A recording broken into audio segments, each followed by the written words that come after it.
Oh, don't you dare look back, just keep your eyes on me. I said you're holding back. She said shut.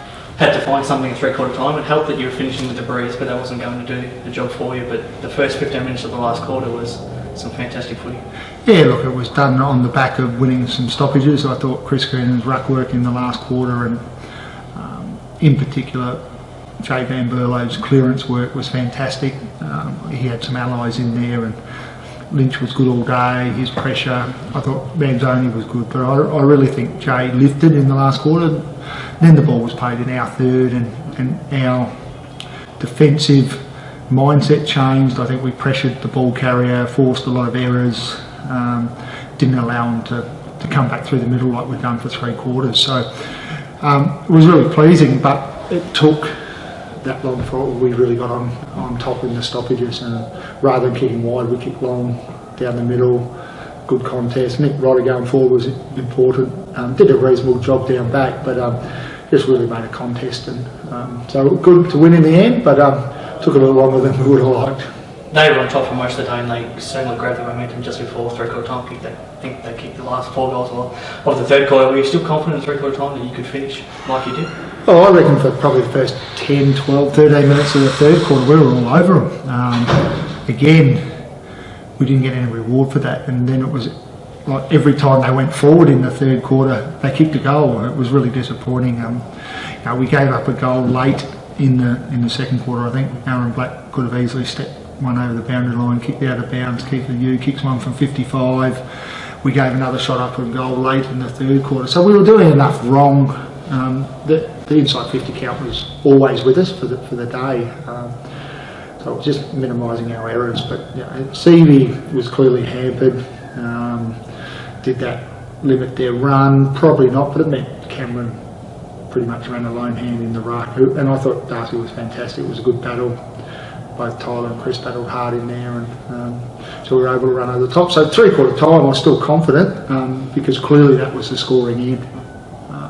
Not sure it was a huge breach, but it seemed enough to be worth a couple. And we got our tails up, and all of a sudden we started running hard. A couple of different guys and younger guys stepping up. Corey Chalmers had a really big second quarter to keep you, I guess, in the game, and Blake Willem was very good down back in just his second game. Yeah.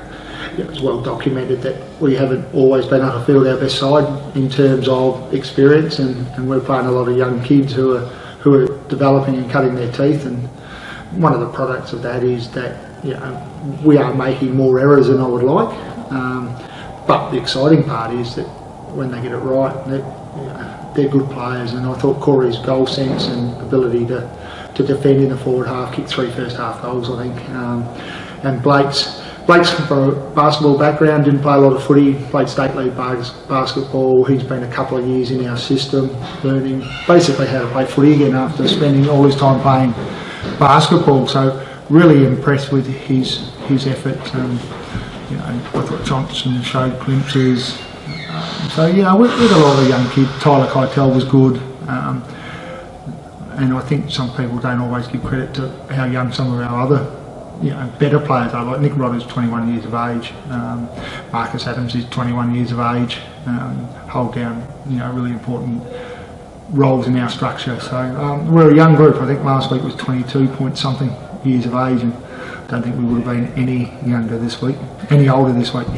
Aidan Lynch was fantastic. He just worked so hard. I think he made 13 tackles, and if there's a contest there, he's a pretty good chance to win it. Yeah, look, we love the way Lynchy goes about it. We've had a little bit of time. He's trying to get his body right. He's not a typical body shape and size of an elite midfielder at our level.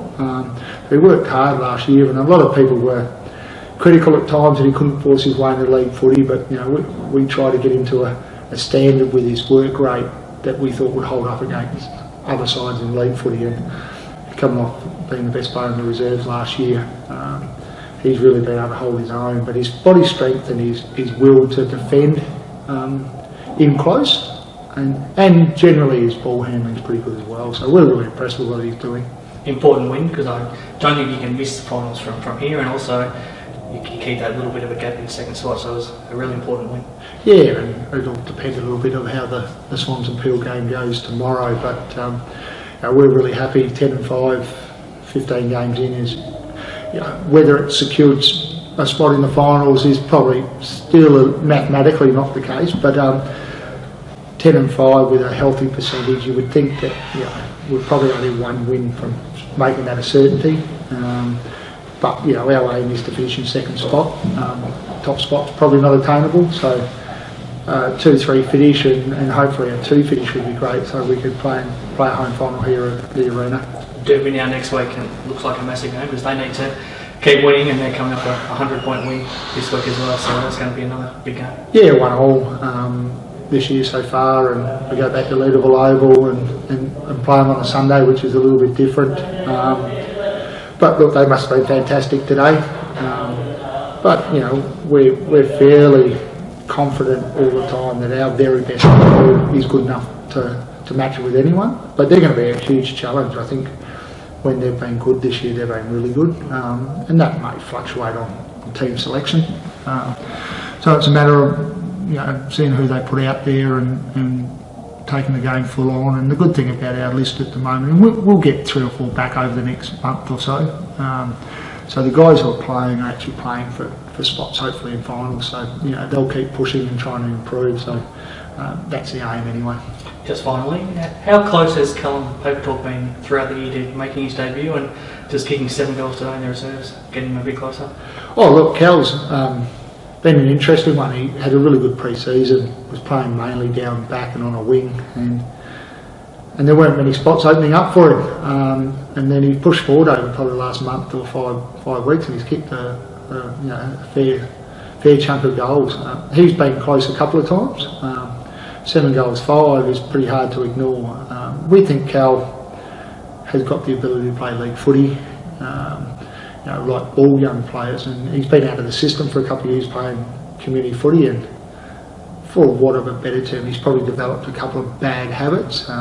Probably been able to run around and do what he wanted in that league, but we think that if he sticks with it and goes through the process that we need him to do, he can play league footy. I'm not sure if 7 goal 5 is the final nail in them to say that he will play, but it can't do any harm.